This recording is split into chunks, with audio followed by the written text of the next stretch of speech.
Bueno, muy buenos días a todas, a todos. Gracias por estar acá presentes, a quienes vinieron presencial. Gracias a quienes están siguiéndonos por las redes, por el canal de YouTube de la CEU. Bienvenidos, bienvenidas a este espacio que nombramos Almorzando con la Universidad, que es un espacio en donde invitamos a la reflexión, al debate, a la problematización de aspectos relacionados a la alimentación y a la nutrición. Tenemos invitados especiales para hoy que van a estar conformando una gran mesaza. Me presento, mi nombre es Nair Penco, soy licenciada en nutrición, estoy coordinando el programa de salud integral de la Secretaría de Extensión de la Universidad Nacional, que es el espacio que junto con la Facultad de Ciencias Médicas y la Asociación Civil El Almacén Saludable están dando lugar a este encuentro, a este evento. Así que bueno, estamos muy contentos de poder estar acá compartiendo con todos ustedes en este lugar. Me acompaña Ricardo Rossi, que él es también licenciado en nutrición, miembro del equipo del programa, trabaja en la coordinación junto conmigo y con todo un gran equipo que está por ahí por detrás de cámara. Y bueno, la idea de este encuentro está enmarcada en el Día Mundial de la Alimentación, que fue el 16 de octubre, que tiene como lema nutrir mejor, un mejor medio ambiente, una mejor producción, es una mejor vida. Nuestras acciones son el futuro y un poco en torno a estas temáticas es en lo que vamos a estar charlando hoy a lo largo de toda la jornada. Así que te paso el micrófono, Ricky, para que continuemos y bueno, podamos dar lugar a este almuerzo e invitar a nuestros convocados de hoy. Gracias, Nair. Muchas gracias. Muy buen día, mediodía para todos. La verdad que es un placer. Quiero agradecer al rector Hugo Yuri por este espacio, al secretario de Extensión Conrado Storani, al Departamento de Comunicación de la Secretaría que, bueno, estamos debutando actualmente con transmisión en vivo y, bueno, el público que se ha acercado acá al Salón de Actos del Pabellón Argentina. Así que miles de gracias a todo el equipo, al Departamento de Comunicación también de la universidad. Y bueno, para mí un placer participar de esta mesaza, Nair, donde nos encuentra en un momento importante, me parece, para la alimentación de nuestra comunidad. Y va a ser un placer compartirlos con profesionales, docentes, referentes de la comunidad, ingenieros agrónomos también representando. Y gracias a toda la gente también que se acercó acá al Salón de Actos. Así que, bueno, vamos a comenzar, ¿te parece? Bueno, porque estamos con hambre, dice. Bueno, voy a comenzar presentando... A ver, dale volumen un poquito. A ver. Cabe destacar que es la parodia en la universidad. Ahí va. Gracias, público querido. Muy bien. Bueno, quiero presentar a Fiorella Vitelli, integrante, licenciada en nutrición, integrante de la Fundación Sanar, ¿sí? Y bueno, nos va a estar acompañando. Así que adelante, Fiore. Un fuerte aplauso a la música, por favor.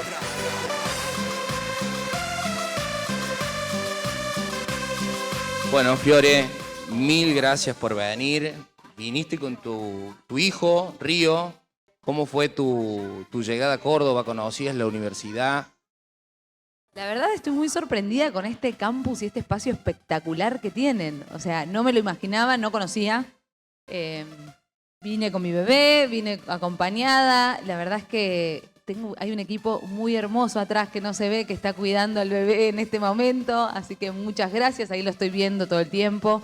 Pero espectacular todo no sé, el amor, la calidez. Es como que hay equipo, realmente se quiere hacer una diferencia debatiendo estos temas y hay una calidez muy coherente, ¿no? Con lo que pasa atrás de todo esto que por ahí pueden ver las personas. Así que muchas gracias por eso y gracias por este espacio gigante. Esto es muy revolucionario, ¿eh?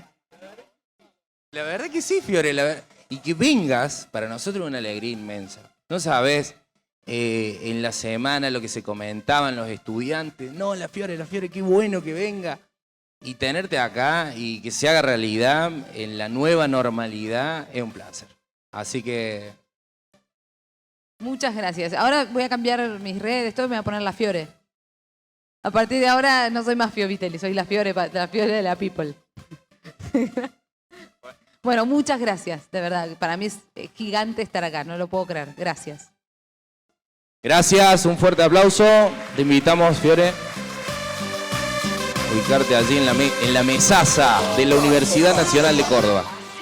Bueno, vamos a seguir invitando a estas personas. Son personas favoritas, la verdad que sí, porque nos traen un montón de saberes, de experiencias para construir aquí en conjunto en esta mesa.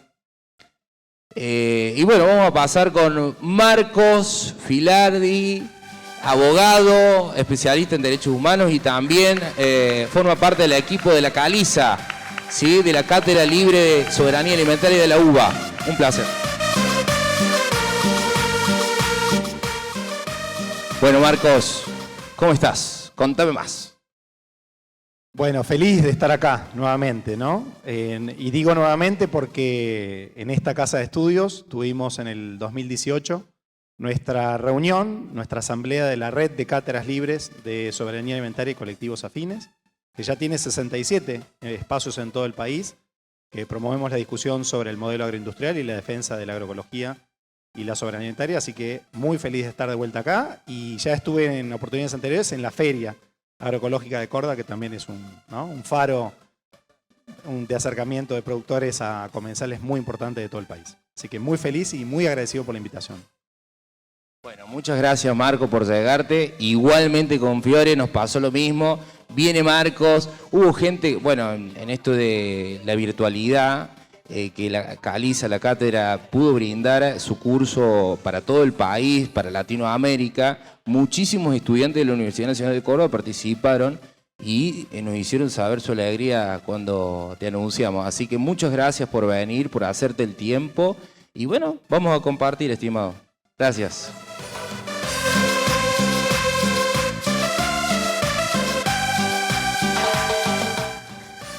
Bueno, vamos a seguir invitando a estos compañeros de lujo, ¿sí? En esta ocasión voy a invitar al ingeniero agrónomo Luis Narmona, ¿sí? Él es ingeniero agrónomo de aquí de la UNC, egresado de la UNC y especialista en agroecología. Así que un placer contar con vos, Luis. Bueno, buenas tardes. Muchas gracias por la invitación. Bueno, contento de poder estar compartiendo lo que hacemos acá en Córdoba en torno a la producción de alimentos seguros para la población. Así que, bueno, a disfrutar. Muchas gracias, Luis. Muchas gracias. Vamos a compartir mucho. Bueno, ahora quiero invitar a una amiga que nos hicimos en pandemia. La universidad nos brindó eso también, hacer amigos en pandemia, en terreno, en plena crisis social, económica, sanitaria.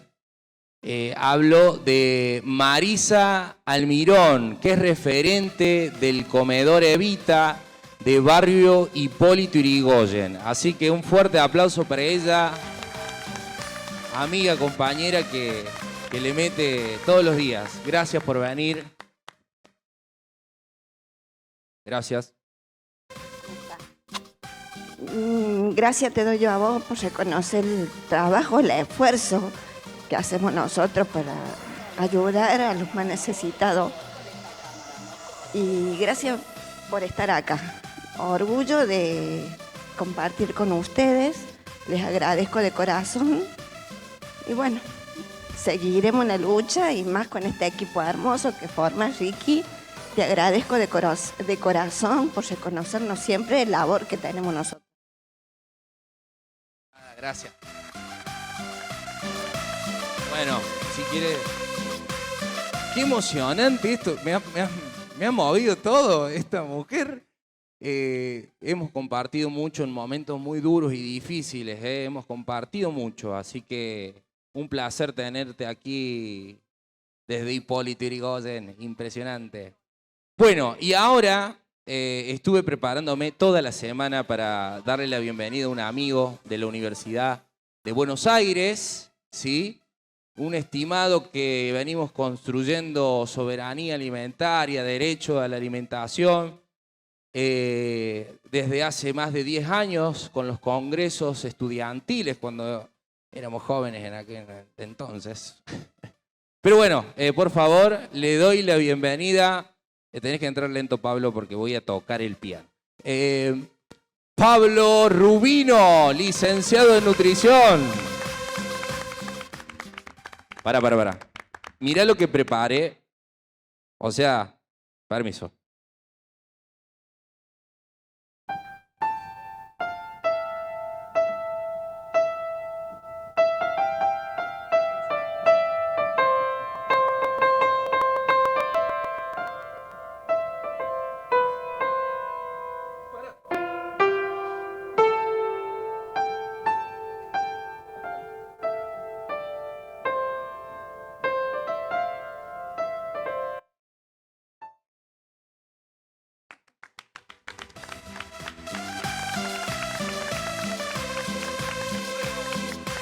Perdón, gracias por dejarme ser y dejarme tocar el piano en vivo. Bueno, estimado, espero para la próxima mesa aprenderme mejor el tema, claramente. Gracias por venir, como siempre, siempre acompañando. Gracias, en plena pandemia hicimos el Moviendo el UNC, donde tratamos la temática ambiental y viniste también y no podías faltar hoy. Así que mil gracias, Pablo, y a todo el equipo que te rodea en la UBA. Bienvenido. Bueno, gracias a vos, Ricky, a Nanu y a todo el equipo, porque la verdad que fueron tiempos difíciles y estamos acá saliendo hoy quizás de la pandemia y, como dijiste, en el momento más difícil también estuvimos, porque lo que nos mueve es la militancia por la soberanía alimentaria, por el alimento sano, seguro, soberano, y la verdad que hoy ser parte de esta tremenda mesaza, la verdad que es un orgullo y reafirma el trabajo de muchos años. Como que me emociona estar en este lugar donde me motivó a hacer el camino por la universidad. En el primer Congreso Argentino de Estudiantes de Nutrición estaba sentado en este salón, conocí a Miriam Gorban y ahí empezó toda la motivación por entender que la alimentación va por otro lado, que la alimentación va por cuidar al otro, conectarnos diferentes. Así que bueno, muchas gracias por pensar en mí para compartir la mesaza con los compañeros y compañeras.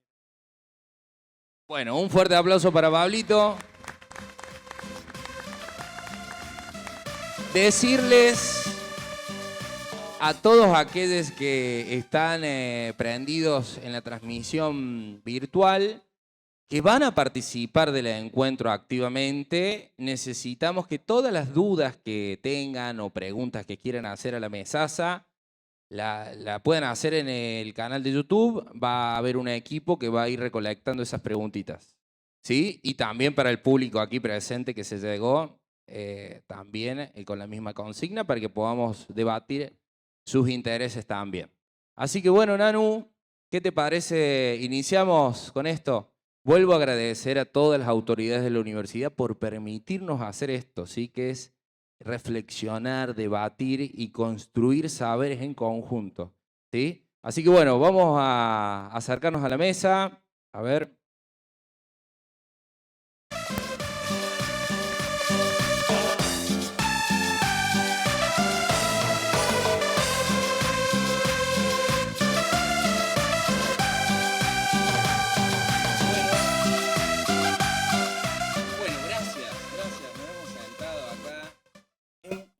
Para mí, nuestra organización es la primera vez que hacemos una actividad donde nos sentamos.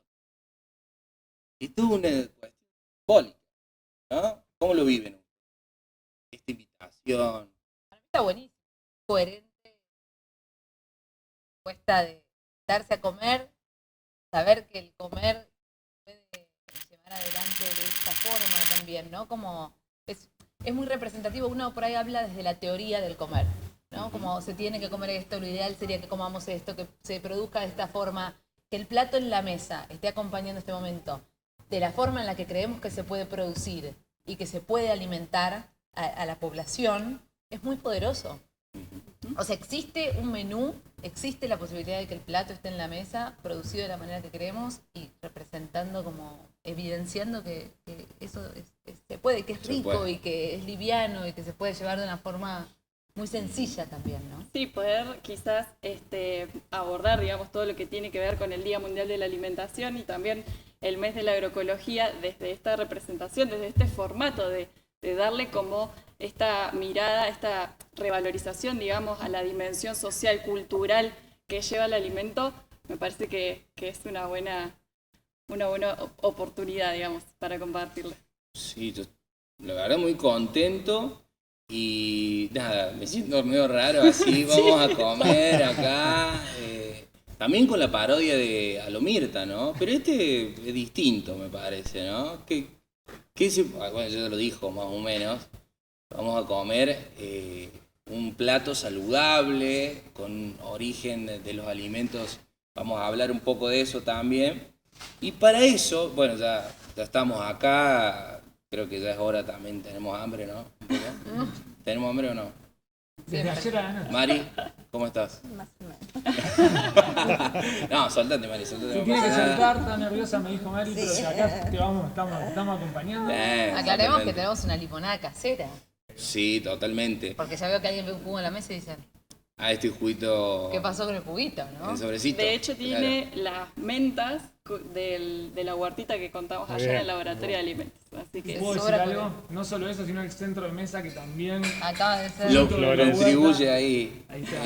el espacio de huerta. Bueno, todo eso vamos a ir comentando también, lo que se viene haciendo en la universidad, desde el programa Salud Integral también. Agradezco mucho si me das una manito acá que vamos a ir, acercando los platos a la mesaza.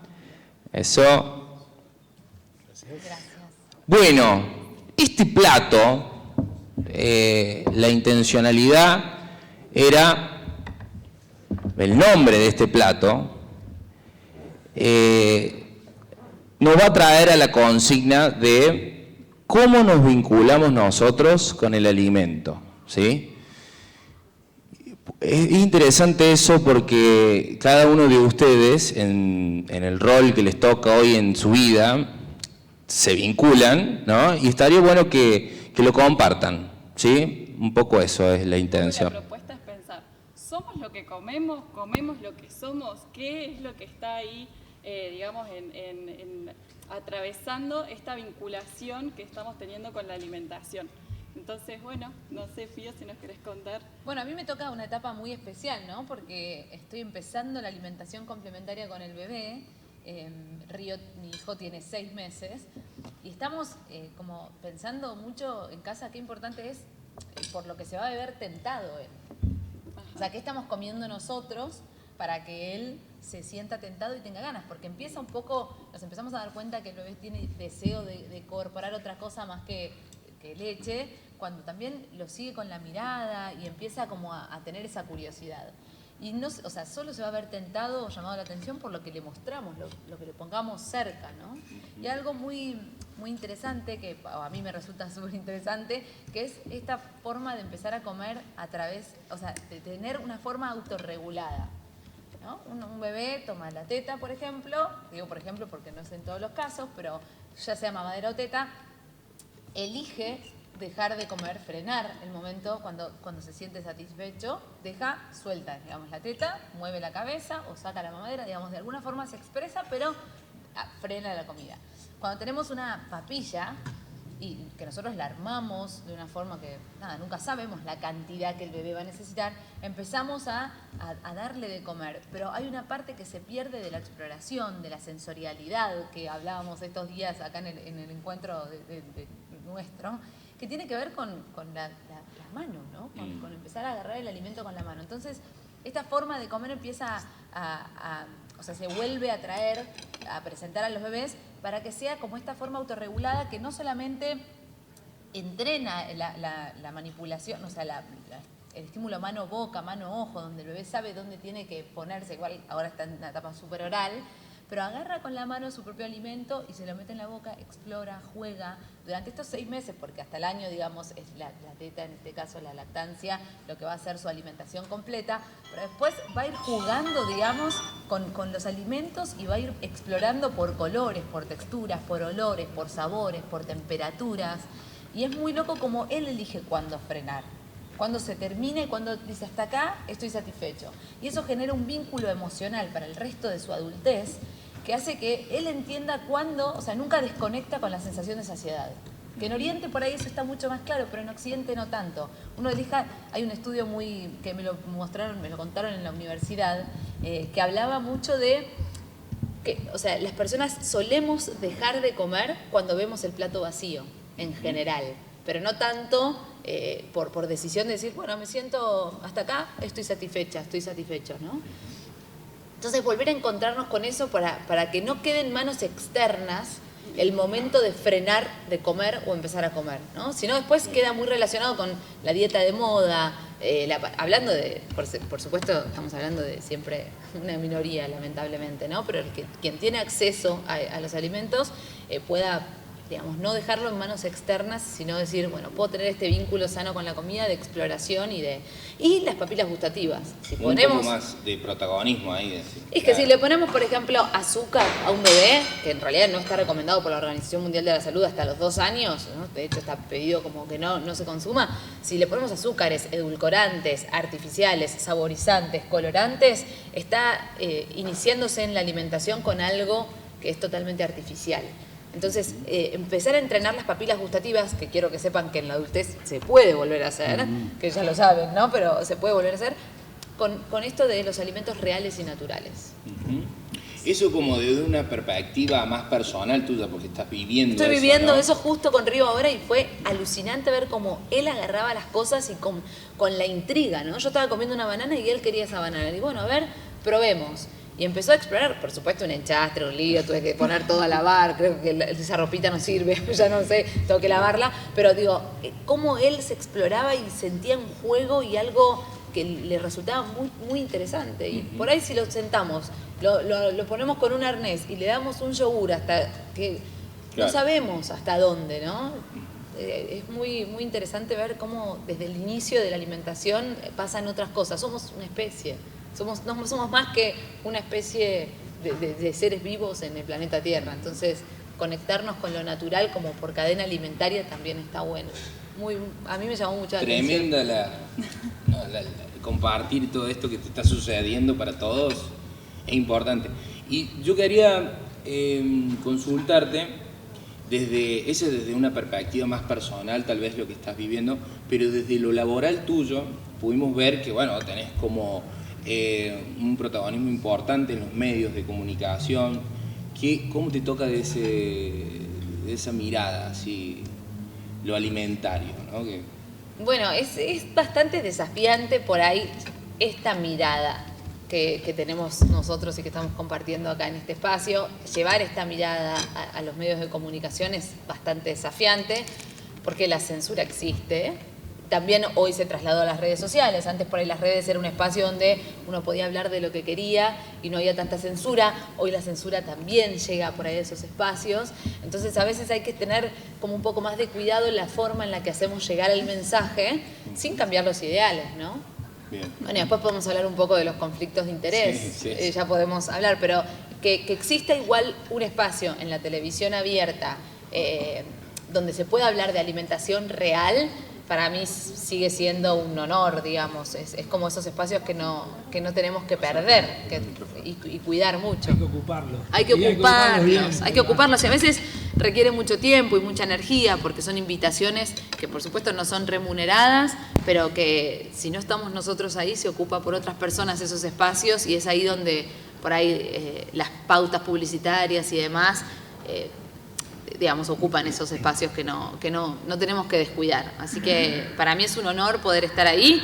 Por supuesto que hay precios a pagar, que son por ahí a veces grandes, pero sigo estando en ese espacio, sigue estando vigente y está buenísimo poder comunicar sobre soberanía alimentaria, agroecología, qué espacios queremos empoderar de la producción alimentaria, cuestionarla, ¿no? Como llevar a la mesa de las personas ese debate. Eso está bueno y hay mucho agradecimiento, mucha gratitud. Y te aprovechamos para decirte gracias, porque sé que no es complejo comunicar y comunicar como lo hacemos, ¿no? Tiene ese costo, como decís. Y ¿cuándo empezaste a notar que ibas a tener ese protagonismo, no sé, ibas a ir a los medios de comunicación, iban a tener tantos seguidores en Instagram? ¿Cómo lo vivís a eso? En realidad yo fui de cara dura. Yo soy emprendedora, hacía viandas, que empecé elaborando yo por mis medios. Ayer cuando veía por ahí a los estudiantes elaborando los alimentos que íbamos a estar comiendo y demás, me generó mucha nostalgia, me dio mucha ternura, porque es un acto tan amable brindar alimento, ¿no? Como es tanto amor compartido. Y yo hacía viandas porque creía que las personas realmente se podían alimentar bien, pero que simplemente la comodidad había copado la parada, ¿no? En la industria. La industria dijo, bueno, es que te doy un paquete de algo que vos lo abrís en un minuto y lo resolvés. Bueno, yo empecé haciendo viandas con ese fin. Y sobre todo para llegar a las empresas, para mostrar que, bueno, impactaba positivamente en las capacidades cognitivas y demás. Empecé sola yendo al mercado a buscar a las 4 de la mañana las bolsas de papa, todo como... Y me di cuenta que me faltaba difusión, que necesitaba hacer conocido el proyecto. Entonces, sencillamente me habían invitado varias navidades, un 25 de diciembre a las 8 de la mañana, Fiorella en el noticiero. Yo sola estaba ahí. Pero bueno, aproveché que me había quedado ese contacto de productora y dije, me parece que la gente necesita saber de alimentación. Claro. Y yo le dije a la productora, te prometo que no te tenés que ocupar del contenido. Viste, le tenías que sacar un laburo de encima. Algún ganar tenía que haber, alguien se tenía que beneficiar. Yo dije, te prometo que yo me ocupo del contenido. Lo veo difícil. Bueno, fíjate, yo te la tiré. Y me llamaron, y cuando fui una vez a probar, estuve hablando de algunas cosas, qué sé yo, y me dijeron, queremos que vengas todos los días, 3 veces por día, una columna de 3 columnas por día, hasta que empecé a hablar de cosas que por ahí no eran tan amables a la escucha, como, bueno, cuestionar la producción láctea, la producción... O sea, algunas cosas, no censurarla, digo, cuestionémosla. ¿Se puede hacer algo diferente? ¿Por qué por default vamos por una forma? Digo, ¿qué pasa, no, con la producción alimentaria, agroalimentaria en general, ¿no? Como, ¿qué pasa? Y bueno, por ahí esas partes fueron más complicadas. Pero bueno, me imagino. Pero bueno, por suerte Instagram equiparó ahí, entonces no sentí que me han cortado tanto las cuerdas vocales. Bueno, ahí Marcos fue para mí un gran apoyo cuando pasó todo. Cuando pasó eso de la censura más grande al inicio de la pandemia, donde por ahí la industria alimentaria pudo poner más pauta publicitaria en medios y dijeron, córreme la chiquita, ¿no? Como no me sirve que siga hablando. Pero bueno, me dieron otro espacio, así que seguimos teniendo, y este espacio. Este espacio. Un poco esa es la propuesta, ¿no? de este encuentro, poder problematizar, ¿no? Poder cuestionarnos justamente qué es lo que estamos comiendo. Y bueno, Marcos, no sé vos si nos querés comentar un poco cómo te atraviesa vos esta vinculación con el alimento, desde dónde bueno, va esa lucha, digamos.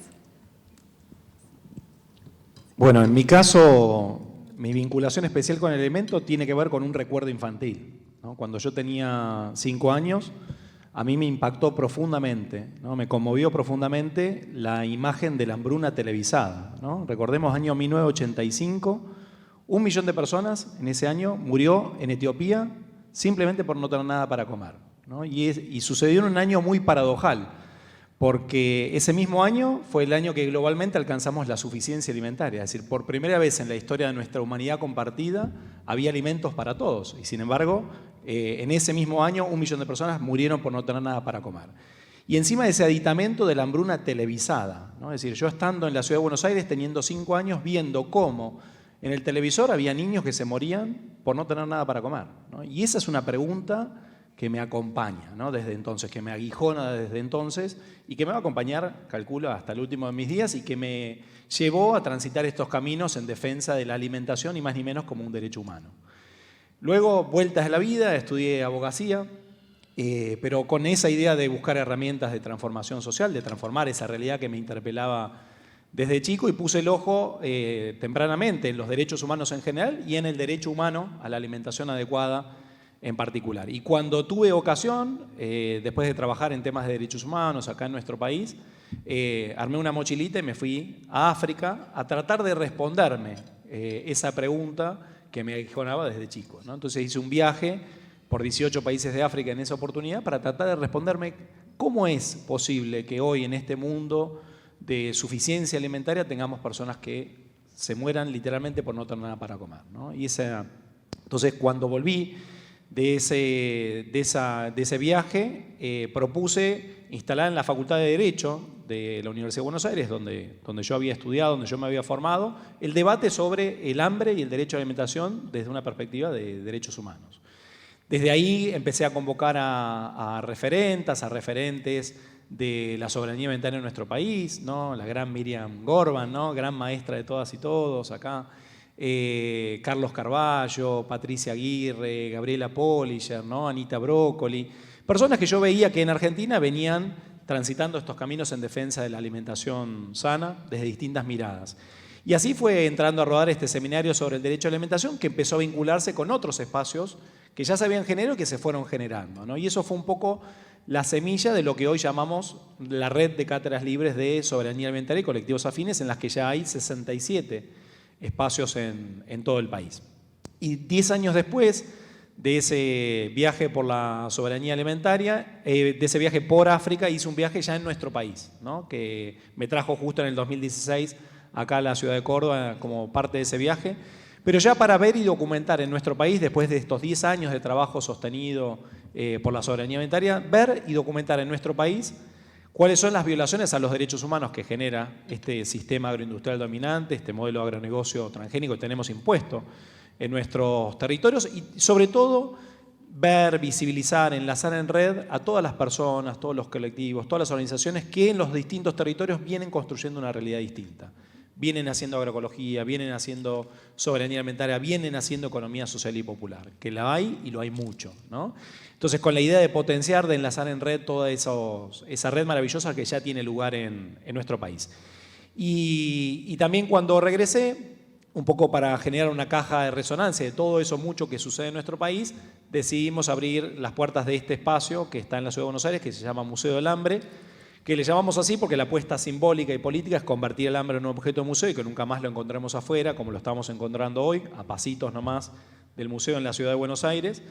Y por eso es un espacio vivo de construcción de la soberanía alimentaria. Y al mismo tiempo, como corolario de ese viaje, convoqué a distintas abogadas y a distintos abogados de todo el país que venían trabajando o querían trabajar en temas de soberanía alimentaria. Ahí nació lo que se llama la Red de Abogadas y Abogados por la Soberanía Alimentaria, REDASA, que nuclea a más de 100 abogadas y abogados de 7 países de América Latina, que queremos hacer una contribución desde lo que podemos aportar nosotros, desde nuestros saberes legales, a la lucha por la soberanía alimentaria. Así que, en prieta síntesis, yo lo que puedo decir es que desde ese recuerdo temprano que me interpeló, mi militancia es por la soberanía alimentaria. Entonces, en distintos espacios, en distintas redes, en distintos ámbitos, creo que hasta el último de mis días me va a acompañar esta lucha para que ni más ni menos la alimentación sea un derecho humano y no sea hoy, como lo es hoy, una mera mercancía que hace que quien tiene accede y quien no tiene directamente no accede o accede a de peor calidad o accede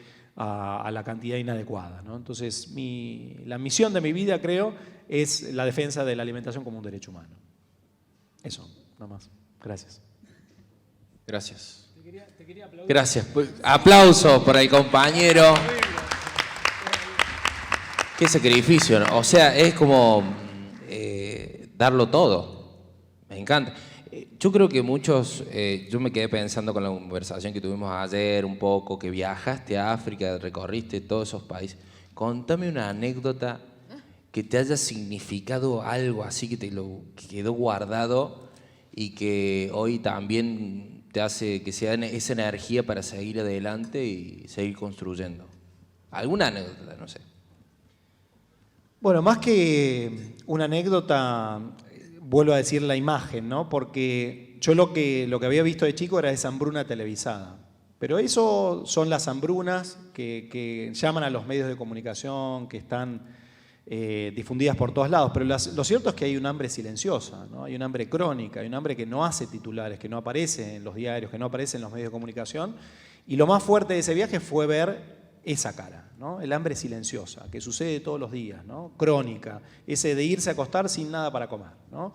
Y también constatar, acá está a mi lado Marisa, constatar que esto también está pasando entre nosotros, ¿no? Entonces, más que hacer diferencias de un lado y el otro del charco, yo en estos años empecé a tejer similitudes, ¿no? Tratar de responder profundamente esa pregunta, ¿por qué esto sucede de un lado y del otro del charco, ¿no? ¿Es efectivamente que no tenemos alimentos o en realidad hoy más que nunca tenemos que decir que el problema del hambre es un problema político, es un problema de distribución, ¿no?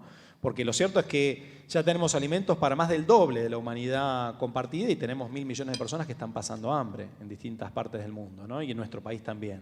Y tenemos 2.000 millones de personas que si bien logran reunir las calorías mínimas para mantenerse con vida, no logran tener una alimentación adecuada. Y de esa manera se enferman, sucumben a enfermedades que de estar adecuadamente nutridos podrían ser fácilmente evitables. Entonces, el recuerdo que nuevamente a mí me marcó a fuego fue la imagen vívida del kwashiorkor, ¿no? Es decir, quizás la cara más cruda, ¿no?, de la desnutrición aguda, esa, ¿no? Ver a los niños con marasmos, con kwashiorkor, descascarándose esa piel frágil que se descascara como una piel de cebolla por no tener nada para comer, ¿no? Y esa situación al lado, por ejemplo, de un campo suficientemente fertilizado, irrigado, destinado a la exportación. Cualquier similitud con lo que pasa en nuestro país no es pura coincidencia, ¿no?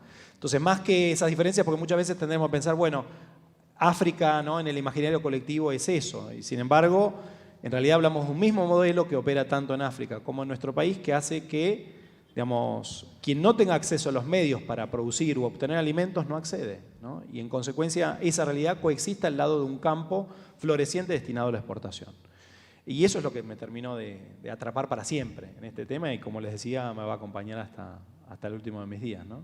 Y después la fortuna que tuve, ya vuelto a Argentina, de poder trabajar de alguna manera con la comunidad africana.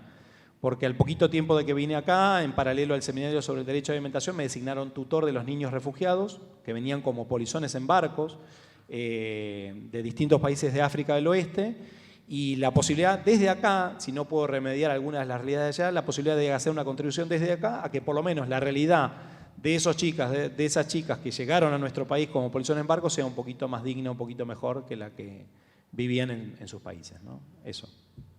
Ahí, Marisa, te veía asentar un poco lo que comentaba Marcos, ahí desde los comedores comunitarios, desde el barrio.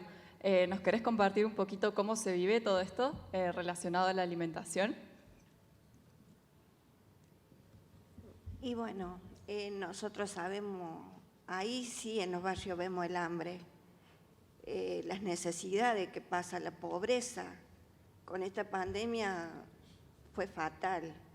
Nosotros nos teníamos que adaptar a lo que había para tenerle una vianda a esa familia, que niños que se iban sin dormir, o sea, se iban a dormir sin comer, sin tener para comer. Entonces ahí nos empezó a nosotros a preocupar peor, o sea, que no recibíamos ayuda de nadie, sino de nuestros pulmones, porque mi equipo es el que nos sostenemos entre nosotras para darnos vuelta, para tener, o sea, todos los días las viandas de estos niños. ¿Cómo, Marisa, vos lo vivís a eso, no? O sea, si bien vos te vincularías con la alimentación desde esa emergencia alimentaria, ¿no? ¿Cómo lo vivís vos? ¿Cómo lo sentís?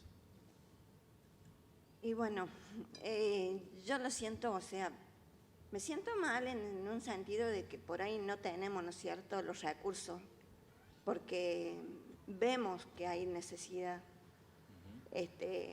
Y agradezco, o sea, en el sentido de que te arrimaste vos, Ricky, para conocer, porque por ahí teníamos donaciones que no sabíamos nosotros cómo inventar un menú si no teníamos la carne, porque nosotros tenemos mucha gente para dar.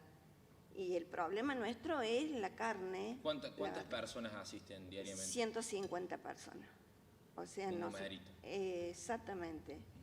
Bastantes personas que nos preocupan nosotros el día que no tenemos para darles la vianda. Y bueno, gracias a tu equipo aprendemos a hacer viandas saludables, reemplazar la carne, o sea, claro, porque, o sea, ponerle por ahí no sabíamos qué inventar con el garbanzo. Claro. Aprendimos a hacer el brownie, que los niños lo comen como que si fuera un bizcochuelo y ellos no sabían que era de garbanzo. Claro.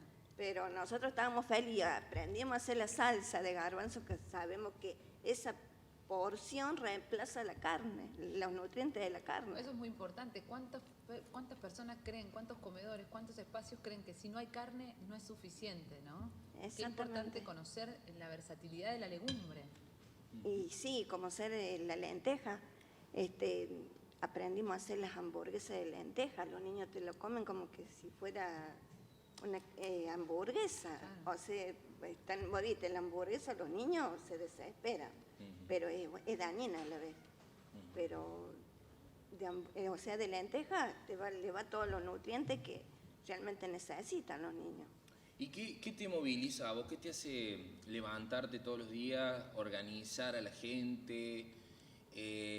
Yo la verdad que admiro mucho su trabajo y a toda la red de comedores de Marqués Anexo y alrededores. Levantarse y pensar, bueno, ¿qué hacemos hoy? Y empezar a caminar la calle, buscar las donaciones. Exactamente. Por ahí te traen muchos dolores de cabeza en un sentido de que empiezo a recorrer a ver qué consigo para tener para el menú del día.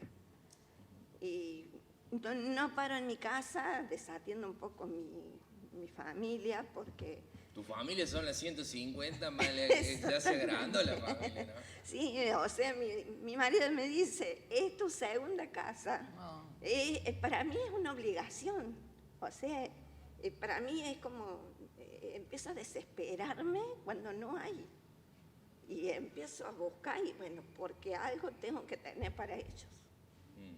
Así que durante la pandemia fue muy duro, pero nosotros le atendíamos a la gente que necesitaba, que sabíamos que estaban aisladas, llevábamos la vianda a ellos. Bueno, gracias por ese esfuerzo. Por el importantísimo rol que están teniendo hoy en día en las comunidades. Sí, o sea, hay muchas necesidades. O sea, pienso que en este momento los políticos se olvidan de esto, porque lo que vemos las necesidades somos los comedores, las emergencias que hay, el hambre que hay. Hay mucha pobreza. Sí, ahí vamos a analizar un poquito más adelante en el programa. Gracias y te queremos mucho, Marisa, por la verdad hemos compartido muchos momentos y para mí fue un placer compartirlo con todo tu equipo. La verdad que hemos hecho amigos, ¿eh? Así que mil gracias. Yo te agradezco porque reconoces lo que hacemos nosotras, que mucha gente ignora lo que es estar en... No, totalmente. Mirá, yo, licenciado en nutrición, en toda mi carrera habré ido una vez a un comedor comunitario. Y en pandemia organizamos con el programa Salud Integral, comenzamos a ir y la verdad que me llevé un montón de aprendizaje, de cómo resuelven la cuestión en el barrio, las dinámicas. Sí, que por ahí lo vemos como lo vemos, digamos, durante la carrera, pero todo muy teórico, y realmente acercarse, conocer, digamos, la realidad es distinto, te da como otra forma de ver y de pararte ante la vida. Así que... Sí, y aparte que hay familias que te llevan problemas que, yo digo por ahí, digo, tenemos que ser psicólogas, porque nos opinan como que podemos resolver nosotras, aparte problemas de violencia de género, hay muchas necesidades, como te digo yo, y bueno, nosotros necesitamos un sostén aparte, ¿no es cierto?, de entregar vianda, para, o sea, sostener en otro sentido a la gente, que escuchar como nosotros escuchamos a la gente, porque hay muchas necesidades. Sí, entiendo ahí a lo que vas, digamos, como que ya excede la cuestión de asistencia alimentaria del comedor, sino que es un espacio de contención y de encuentro hermoso que lo hacen, lo he visto, lo he presenciado. Y la verdad que mil gracias, Marisa. Ahí vamos a seguir adelante compartiendo.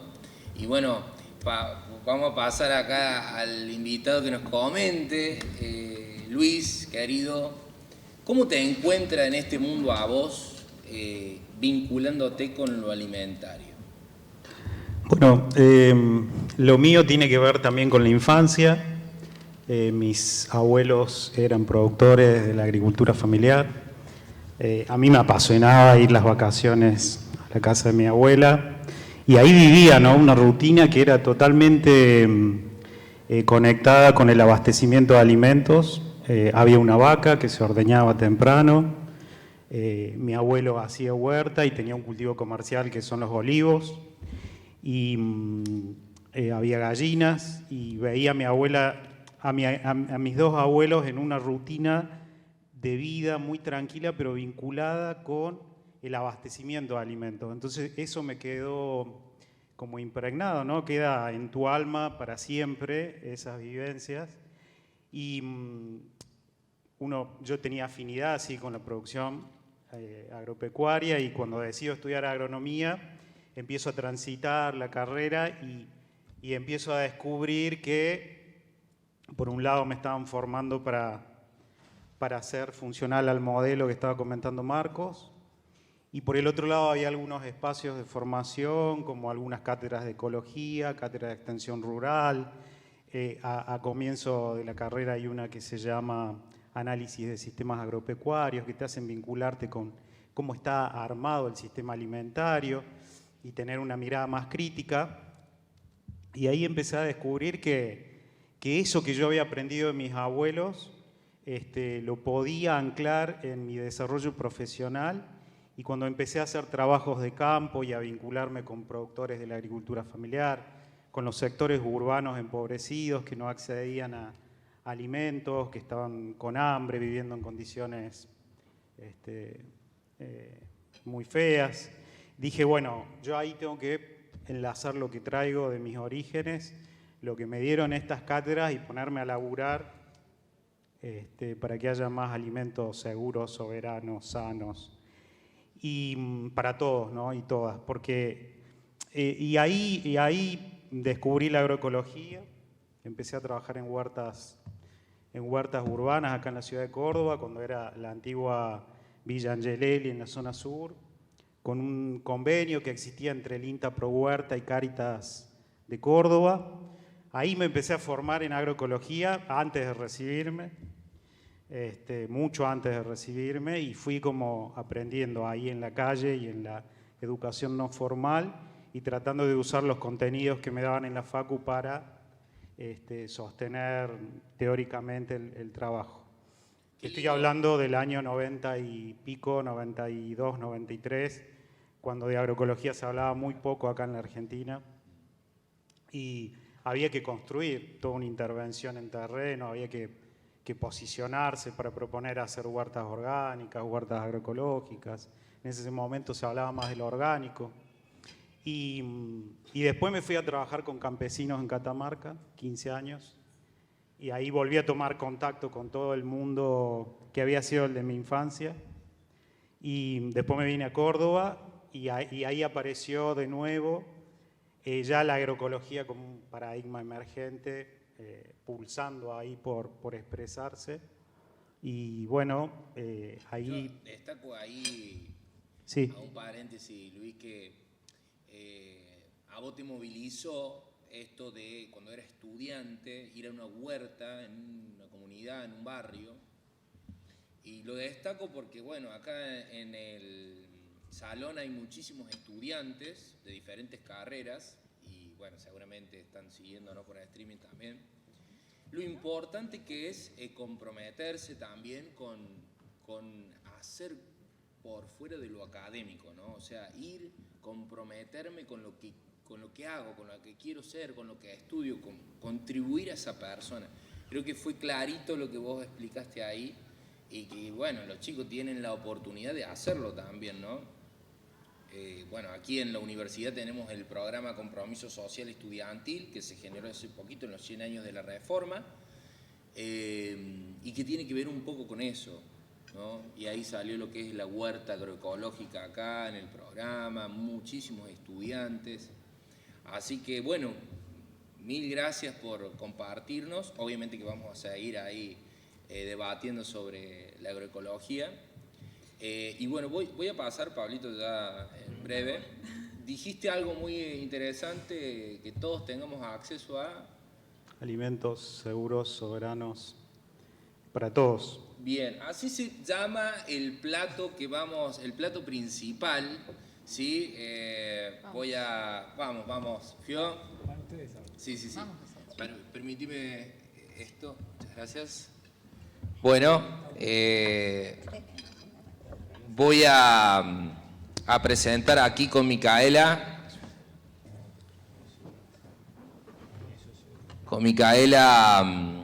¿Qué nos hicieron? Sano, seguro y soberano y sabroso, le agregamos la otra S. Vamos. Bueno, acá les cuento, también les comento que esta es una de las preparaciones que solemos hacer, digamos, con el programa Salud Integral. Nosotros creemos en la alimentación abordada, digamos, desde una mirada interdisciplinaria y multifactorial. Entonces esto se desarrolla en marco de 3 ejes, que es salud integral, ambiente y cocina consciente. Lo que trajimos como plato principal es un zapallo relleno, zapallo brasilero le decimos acá, y está relleno con pimiento, cebolla, ¿qué más? Habas de la huerta agroecológica y una salsa blanca hecha con bebida vegetal de maní. También tenemos para acompañar una ensalada con rúcula, tomate y lechuga. Eso, que lo disfruten. Las galletas estaban complicadas. Gracias, un fuerte aplauso lo que nos está trayendo. Por favor, el kiosco saludable. Miren el pintón, quiero mostrar, a ver si lo toma la cámara. A ver, impresionante para compartir en familia, ¿sí? Y podríamos decir que este plato es amigable con el medio ambiente también, ¿no? ¿Sí? Bueno, acá te alcanzo, Mari, creo que estamos ya. Es un hermoso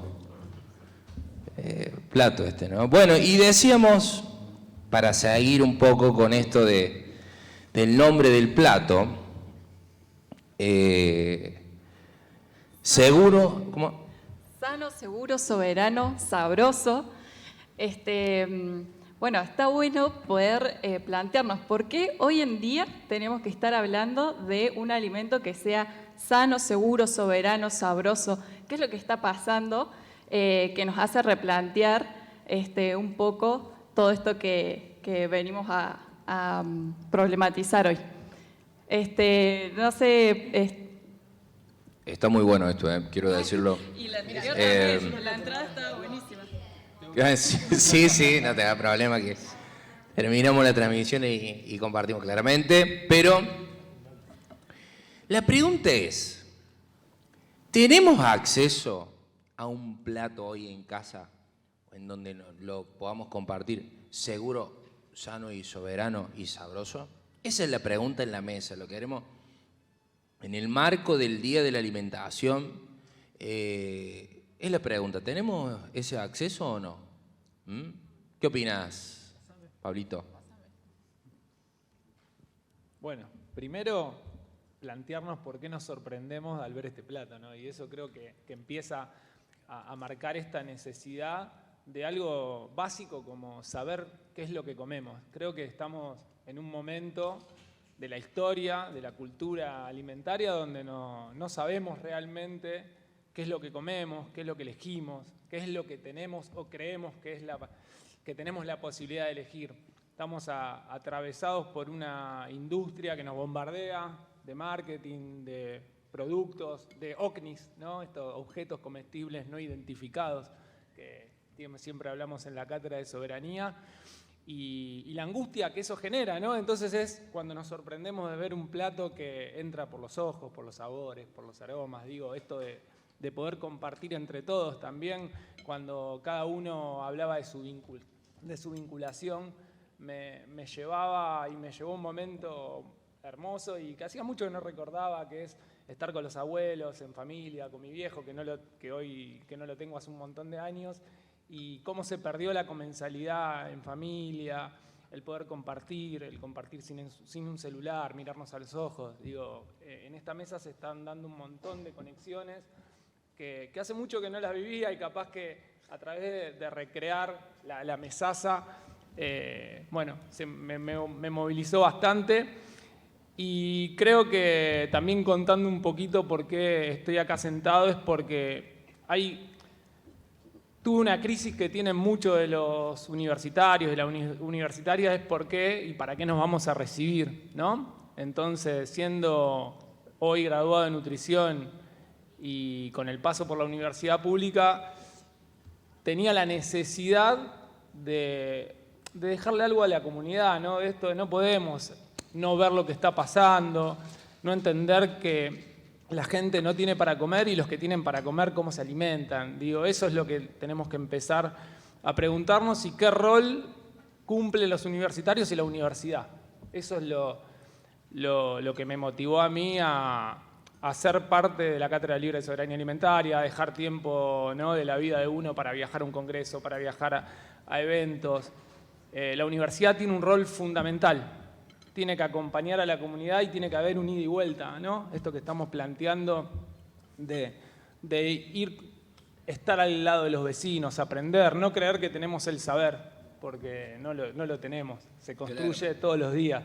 Creo que eso es fundamental y es lo que logra el equipo del programa, Ricky, Nanu, todos los compañeros y compañeras que están atrás, logran vincularse y entender que la construcción es colectiva, escuchando al otro, compartiendo, y que la universidad es un eslabón más. Pero bueno, es importante discutir qué se ve en las currículas, cómo se ve, cómo nos contactamos con el otro, ¿no? Cómo nos vinculamos con los problemas que hay.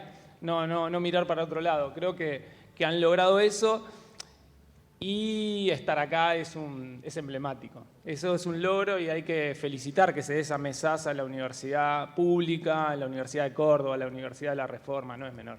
Es un gran logro y creo que a partir de ahí tenemos que discutir qué alimento llega a la mesa, que creo que acá con Marco, Fiore, ustedes tienen ahí una lucha bastante, los están llamando de todos los medios de comunicación, me parece que esto de qué espacios ocupamos y cómo los ocupamos es lo fundamental. A ver, Instagram hay un montón, seguidores hay un montón, pero ¿qué comunicamos? Eso creo que es algo que se discute en las aulas, los y las estudiantes se angustian a veces, porque es como hay tanta información, ¿cuál es la que hay que escuchar? Creo que pongo un poquito también en debate eso, ¿no? ¿Qué información escuchamos? El bombardeo mediático, el bombardeo de la publicidad, el bombardeo a los niños. Es complejo. Y el lobby. Es parte de todo un mismo sistema, ¿eh? Parte todo desde el mismo lado. Armé debate. Sí, yo salté, yo pico siempre. Me pasaron la primera pregunta y yo fui para ver. Yo pico. Pero es muy loco esto, porque en realidad es parte todo del mismo sistema. Bueno, Miriam lo dice muy claro, yo aprendí mucho de ella, soy su aprendiz, así que hay algo ahí que... Pero ella lo plantea con una claridad que en realidad es parte todo de lo mismo, ¿no? El sistema de producción agroindustrial, quiénes venden los insumos para esa producción, los lugares de abastecimiento, las prepagas, los medios de comunicación, es todo parte del mismo círculo. Entonces, también esto que mencionabas vos de la formación universitaria, qué importante es pensar qué futuros profesionales estamos formando, partiendo desde dónde, digamos, por quiénes son financiadas las universidades. Yo por lo menos fui parte de una universidad privada y a mí me tocó tener una formación totalmente industrial. A mí me explicaban qué galletitas le tenía que dar a una persona diabética, qué galletitas le tenía, pero en ningún momento me dijeron cómo le convenía consumir la fruta. No conocía en profundidad las propiedades de la zanahoria. Realmente, y de agroecología jamás escuché hablar. ¿De dónde vienen los alimentos? ¿De dónde vienen los alimentos? Yo no tuve contacto con la tierra, ¿no? Entonces, pero sí aprendíamos a cocinar con productos alimentarios, ¿no? Como con formulaciones industriales. Y con las eso, recomendaciones, ¿no? Constantemente. permanentemente. Para armar, Por eso es muy, muy duro por ahí el juicio de valor hacia otros profesionales en donde en realidad todos venimos formados del mismo lugar y qué importante este llamado tuyo de, o esto que planteábamos recién de la formación extracurricular, la educación no formal, de educarse por ahí en el campo, ¿no? Ahí mismo, esto de tener un espacio de huerta, de aprender cómo es un cultivo, de unir, o sea, ayer hablaban de las semillas con Marcos y yo decía, es apasionante, o sea, es increíble cómo, pero esto si no lo vivís, no lo tocas, no tocas la tierra y no ves lo que hay que hacer, no, es imposible, es una experiencia, un aprendizaje muy vivencial. Pero así también tenemos una responsabilidad puntual, cuando ya somos profesionales de la salud, de ser libres de conflictos de interés, ¿no? Como esto de no dejarse tentar por ahí por la propuesta de la industria de... ¿Qué estás insinuando ahí? ¿Qué estás insinuando ahí? Para. Estamos diciendo? Se empieza a soltar la mesa, bien. Porque Fuiste vos. el punto es, cuando hablamos de conflictos de intereses, ¿a qué significa? Porque, nada, el otro día hablando con mi mamá, ¿pero qué es eso? Claro, ¿qué es eso? Por ejemplo, que yo te voy a decir, mira, te conviene consumir, no sé, voy a poner un ejemplo. Es un ejemplo, no estoy tirando a matar a ninguna industria en particular, a todas, si porque hay alguna duda. Pero en realidad, es decir, te conviene consumir esta barrita, esta galletita, ¿no? Bueno, hay algo puntual que tiene que ver con, que incluso en Argentina estamos desde Sanar y muchísimas otras organizaciones haciendo una lucha muy ferviente y fuerte sobre el etiquetado frontal de alimentos, porque increíblemente tenemos un sello de lo que sería una porción justa en un producto alimentario, de golosinas que no son recomendables su consumo para una salud crónica, pero no tenemos un sello de advertencia sobre nutrientes críticos. ¿Qué significa esto? Que posiblemente hayan recibido de las empresas que proveen estos productos, recibieron dinero para promocionar su consumo. Habrás escuchado, te lo habrán dicho, que comer un turrón o una barrita de cereal de colación es lo mejor que te puede pasar. ¿Sí? Y cuando hablamos de frutos secos, ¿qué te dicen? Y pero tiene mucha grasa. Entonces, no, la fruta, tanta fruta no. La gente pregunta permanentemente, ¿cuántas frutas puedo comer por día? ¿Por qué es eso? Porque se instaló un producto alimentario que financia, o sea, que financia económicamente a muchísimos profesionales de la salud que no deberían, o sea, éticamente eso debería estar prohibido. Nosotros deberíamos tener un acuerdo cuando nos recibimos, nos graduamos, que dice que nosotros no podemos recibir no podemos recibir dinero de la industria alimentaria, porque es obvio que tu comunicación va a estar sesgada. Vas a direccionar a las personas al consumo de algo que no es recomendable para su salud por tu beneficio económico. Que a menor escala es lo mismo que está pasando, ¿no? en el sistema alimentario. Entonces ahí es donde empecemos a cuestionar desde cómo estamos formados, pero si eso no lo podemos cambiar aún, una vez que estemos siendo profesionales o no, antes, es nuestra responsabilidad de elegir qué información consumir, de qué información nutrirnos. Ir un poco por fuera de lo que el sistema propone. No se desalienten, no dejen de estudiar licenciatura en nutrición, eso todo el tiempo también se los pido, pero no creo que consigan por ahí una currícula que hoy nos represente en un 100%. Ese cambio depende de nosotros, eso es un poco, ¿no? Ahí puedo agregar algo. Por favor. Chicos, Sí, me parece que justamente no hay que desalentarse y la idea es transformar esa angustia en propuestas y en una acción.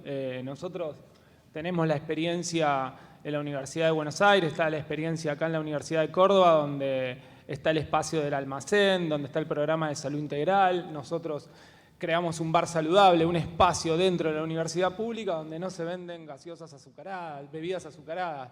no quiero decir ninguna marca, pero imagínense la marca, o casi todas. Pero bueno, logramos, en vez de estar tratando de entender y comprendiendo los entornos obesogénicos, empezamos a lograr entornos saludables.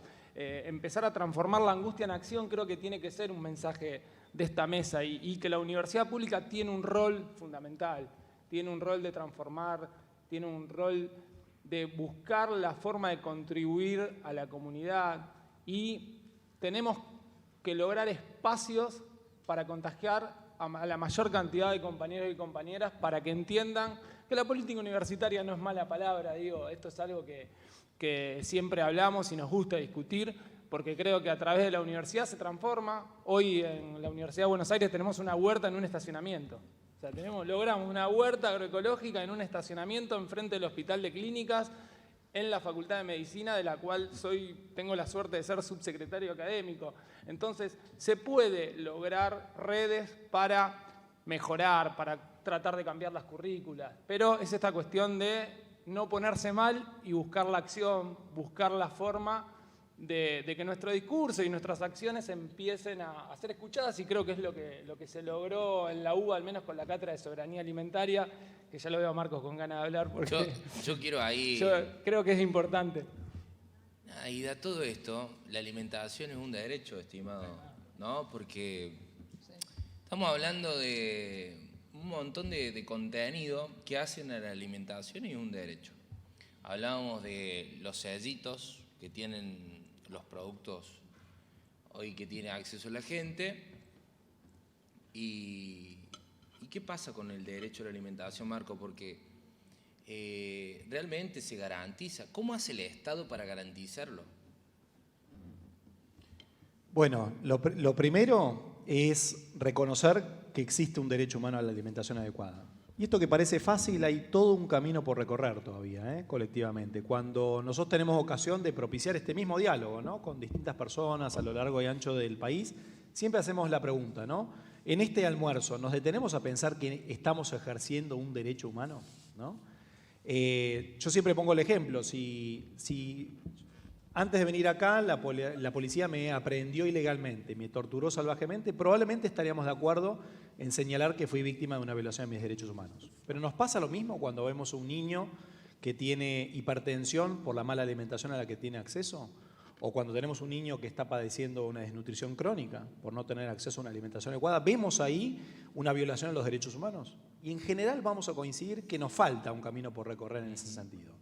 Y sin embargo, ese bajo nivel aún hoy, yo diría, de reconocimiento social y de apropiación social de la alimentación como derecho humano, no guarda parangón con el reconocimiento jurídico, porque lo cierto es que en nuestra Constitución Nacional tenemos reconocido un derecho humano a la alimentación adecuada, como el derecho a tener acceso de manera regular, permanente y libre a una alimentación adecuada o a los medios para obtenerla que nos permita tener una vida libre de angustias, satisfactoria, saludable y digna. Es decir, la norma más importante que como sociedad nos hemos dado reconoce nuestro derecho a la alimentación adecuada con estos alcances. Reconoce la disponibilidad de los alimentos, que haya alimentos suficientes para atender todas las necesidades alimentarias de la población.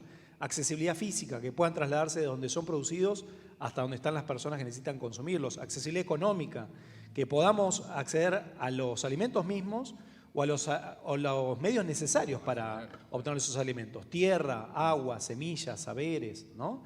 La adecuación de la alimentación, Ricky, porque no se trata de llenar el estómago del hambriento con cualquier cosa, sino que lo que ni más ni menos nuestra Constitución establece, que todos debiéramos tener acceso a una alimentación cuantitativamente adecuada, la cantidad suficiente, cualitativamente adecuada, libre de sustancias nocivas que nos vayan a hacer daño, y culturalmente adecuada, que se corresponda a nuestras tradiciones culturales como comensales, porque, como bien decía Marisa, comemos sentidos, no comemos nutrientes, y eso está atravesado por la cultura que se expresa en el plato, ¿no? Y por último, la sustentabilidad, que la posibilidad de nuestros hijos, de nuestros nietos de alimentarse sea real, porque le vamos a dejar una casa común que esté en condiciones de seguir alimentándolos a futuro, ¿no? Eso es lo que establece ni más ni menos que nuestra Constitución Nacional. Y por supuesto, a poco de andar nos damos cuenta que ese derecho humano a la alimentación adecuada en nuestro país está seriamente vulnerado, está seriamente violado. Hay una distancia muy grande, digamos, de lo que dicen los papeles a la realidad, ¿no? Exactamente, un abismo, yo diría, ¿no? Acá la estimada Marisa Marisa, que la pelea todos los días para obtener el recurso para alimentar a 150 personas, siendo que en la Constitución está el derecho a la alimentación, ¿no?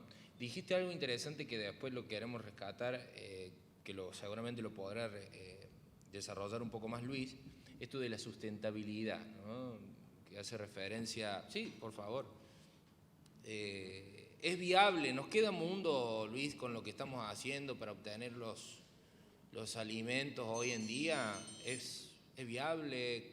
¿Qué opinas? Estamos comprometiendo el futuro del planeta con el modelo con el que producimos alimentos a escala global.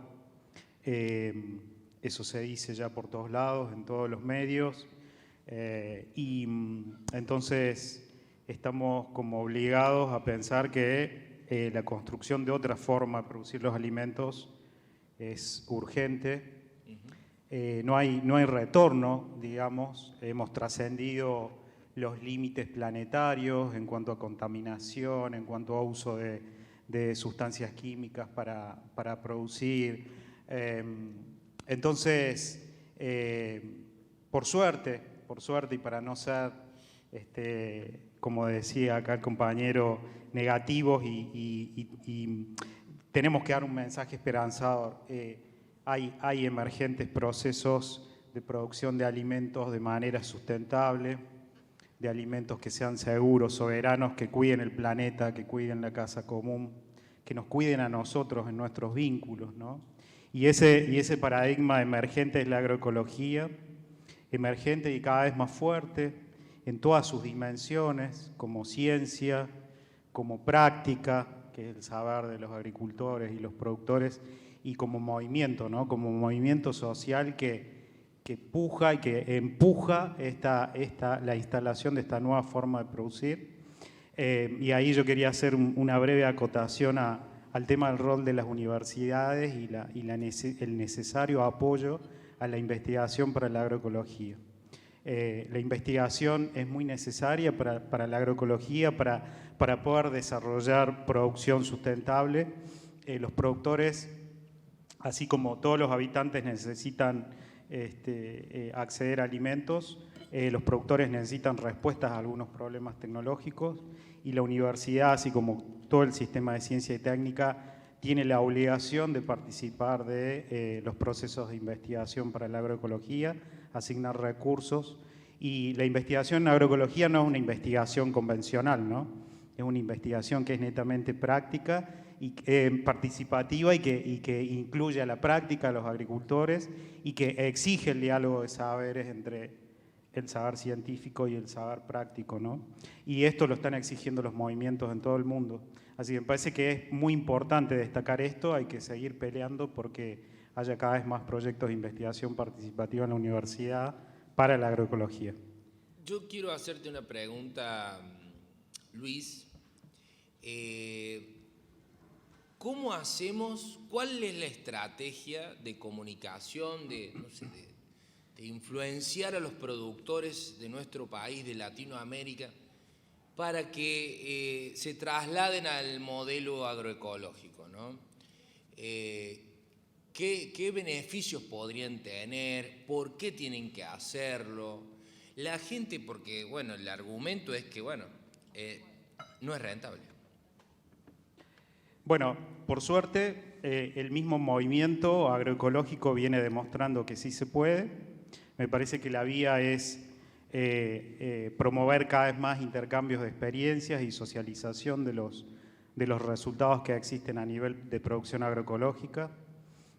Hay muchos indicadores muy interesantes, la emergencia de las ferias agroecológicas como espacios de comercialización, las redes y nodos de distribución de alimentos agroecológicos implica que hay producción y que hay gente que está viviendo de eso. Y hay otro indicador muy interesante, es que yo veo que cada vez más jóvenes, hijos de productores, se involucran en la producción agroecológica. Eso está pasando acá en Córdoba. Si ustedes van a la feria agroecológica en Ciudad Universitaria, van a ver muchos chicos jóvenes que son hijos de los productores que están produciendo ahora. Entonces, no solo mirar desde el punto de vista económico, que por supuesto es importante, pero también el productor agroecológico empieza a tener valoración social, un respaldo de los consumidores, esa fraternidad que se establece entre el productor y el consumidor, que es muy hermosa y que los impulsa a seguir profundizando en el modelo de producción agroecológico. No es solo, creo, lo económico, es también sentirse parte de un proceso que busca una vida mejor para todos, ¿no? Y eso es muy valioso. Siempre el agricultor ha sido como despreciado, sobre todo el horticultor, el más campesino, como el que está lleno de tierra, no sabe nada. Y desde el movimiento agroecológico esto es totalmente valorado y reconocido, y eso me parece que es muy importante. Entonces, ¿es rentable? Sí es rentable, están viviendo de eso, es posible, es muy posible, necesitamos más investigación, necesitamos más extensión, necesitamos difundirlas y socializar las experiencias, sistematizarlas. Hay mucho generado y estamos en un proceso de ebullición a nivel de generación de experiencias que hay que ir documentando para que otros se puedan motivar e incorporarse a la producción agroecológica. Sí, Fio. No doy más, ¿viste? Cuando querés hablar. A mí me pasa que volví después de la pandemia, relancé como este proyecto de viandas, y son viandas agroecológicas. Y qué importante es, bueno, primero que el contacto con los productores y las productoras es apasionante y fascinante, me queda tantísimo por aprender. Pero más allá de eso, me parece muy, muy interesante que el sistema también se adapte a volver a conectarnos con la agroecología. Porque, por ejemplo, yo no puedo comercializar mis viandas en una dietética, dejarlas ahí en las estanterías. ¿Por qué? Porque te piden lo que se llama el RNPA, el registro de productos, ¿no? El Registro Nacional de Producto Alimentario. ¿Qué pasa? El registro es por cada receta, pero manda a la tierra. La receta cambia todo el tiempo, porque yo no sé si esa semana voy a conseguir la remolacha que tenía en la receta anterior. Y es muy difícil porque es muy costoso tener un RNPA por cada alimento, por cada receta. Entonces también este pedido, ¿no?, al sistema que se adapte a volver a conectarnos con la agroecología, porque si no es como, está todo pensado por ahí para lo estático, y la tierra es lo más dinámico que hay, ¿no? Está bueno tu aporte y en ese sentido volver a conectarnos con los ritmos naturales. Estamos desconectados de los ritmos naturales. ¿No? Estamos desconectados porque creemos que vamos a ir a una verdulería y en invierno queremos comer tomate y exigimos que haya tomate. Digamos, bueno, pero además, digo, eso implica que eso aparece como una beta de negocio, entonces se desarrolla un sistema para forzar la producción de tomate, que necesita plástico, necesita un montón de insumos. Digo, y no descubrimos que los nutrientes que provee el tomate están en un montón de alimentos que están a disposición en esa estación, ¿no? Esto es también un ejercicio cotidiano de reflexión, ¿no? Nosotros como consumidores, como compradores de alimentos, ¿qué estoy comprando? Che, ¿da para comprar tomate en invierno? Y por ahí a veces te comes un asado y decís, te da ganas de comer una ensalada de tomate, pero en realidad en invierno no hay tomate naturalmente, salvo en algunas regiones muy particulares en donde no hay heladas porque es un cultivo estival. Entonces, conectarnos con eso me parece que es un ejercicio individual y después colectivo que puede empezar a producir transformaciones en esta estructura que tiene el sistema que no reconoce esa diversidad y esa variabilidad, ¿no? Es muy interesante, perdón, Ricky. Sí. Es muy interesante lo que están comentando. Y teniendo en cuenta un poco esto, ¿no? El abordaje desde los derechos humanos, la importancia de la calidad de los alimentos, el que el sistema se pueda ir adaptando a toda esta demanda que está habiendo desde la comunidad. O sea, ¿qué está pasando hoy en día con esto de la ley del etiquetado y qué implicancia tiene en todo este marco que estamos conversando? En realidad se instaló un lobby más hace muy poquito, además del lobby de la industria alimentaria, que bueno, teníamos ahí a la industria por ahí debatiendo un poco de políticas públicas de salud, que eso es algo muy extraño, porque en realidad, como decía recién Marcos, ¿no? Es responsabilidad del Estado garantizarnos el derecho a la salud, con lo cual quien esté defendiendo ahí sus intereses económicos únicamente es un argumento insuficiente, ¿no?, frente a la salud pública, digo, como nos queda. Y se instaló un lobby muy fuerte de esto de que en realidad cómo habiendo un porcentaje tan alto de pobreza y de hambre, podíamos estar hablando de un etiquetado frontal, pero en realidad quienes más perjudicados están hoy por hoy son los sectores vulnerables, a quienes les llegan por asistencia alimentaria un montón de productos ultraprocesados que estarían colmados de sellos. Que estén colmados de sellos significa que estarían colmados de nutrientes críticos, de esos que tenemos en exceso, que en gran medida son responsables de las enfermedades crónicas no transmisibles. Que quedó muy visto y muy a la luz con la pandemia que quienes son los que más vulnerado el sistema inmunológico tenían y más complicaciones con este caso del COVID tuvieron, ¿no? Entonces, en este caso es importante saber que la ley de etiquetado frontal, que ojalá salga este martes que viene, se vote en diputados y sea ley, es muy importante saber que si hay algo que tiene es que es inclusiva. Porque es tanto el etiquetado único, ¿no? Digamos, el etiquetado solamente como parte de la ley, va a ser sencillo a su lectura para todas las personas, porque incluso hasta las infancias comprenden que esa advertencia no lo vuelve saludable, ¿no? Que además también no podrían entrar esos productos a las escuelas, no podrían formar parte de los bolsones de asistencia. Entonces, hay mucho atrás, no es solo el sello que estaría en el producto, ¿no? Sino todo lo que viene atrás, cómo también regular la publicidad y el marketing, cómo no fomentar el consumo y la compra de esos productos con sorpresitas, con licencias infantiles, con deportistas de elite, ¿no? Que los chicos, las infancias quieren consumir. Hoy por hoy nos encontramos con infancias con enfermedades crónicas que antes solo escuchábamos en la adultez, como una hipertensión, por ejemplo. Entonces, acá es importante saber que hay mucho más allá en este proyecto de ley de la promoción saludable, que no es solamente el sello ni demonizar a la industria. Nadie quiere tener otra crisis económica, nadie quiere fundir al país. No va por ahí. No, es que justamente la mesa, creo que estamos de acuerdo, no estamos en contra de algo o de alguien, me parece. Te quiero hacer una pregunta para que quede claro. Dale. No, el tema ¿cómo se busca, o los profesionales que buscan la culpa individual, ¿no? Esta cuestión de que, bueno, si vos elegís bien, vas a comer bien, no hace falta un etiquetado. Me parece que eso también es algo que tenemos que discutir. Definitivamente. Esto está bien, está el rol de la industria, pero ¿cuál es el rol de los profesionales? ¿Qué rol estamos jugando los profesionales? Obviamente que los que estamos acá tenemos una visión, pero me parece que eso hay que desarmarlo un poquito acá. Bueno, él recién preguntaba, ¿no? ¿Qué es esto del conflicto de interés? El conflicto de interés es sencillamente yo te pago y vos comunicás para que la gente consuma la misma empresa que te pagó. Yo te pago para que vos digas que conviene comer esto, ¿no? O yo produzco esto, entonces me conviene. Y ahí es donde hay un poco, es todo el sistema del dietante, toda esa cultura del dietante, esto de que es tu responsabilidad. Si vos no sabes comer, vos no te informaste o vos estás eligiendo esto, es una responsabilidad tuya, ¿no? O mismo como estudiantes, cuando fuimos estudiantes, nosotros recibimos esa formación. No era lo que queríamos recibir, pero yo aprendí y le he dado a las personas, en los primeros pacientes que vi, tostada con queso y mermelada a la mañana. Y aparte no hay libertad para elegir. No hay libertad para elegir. No hay libertad para elegir.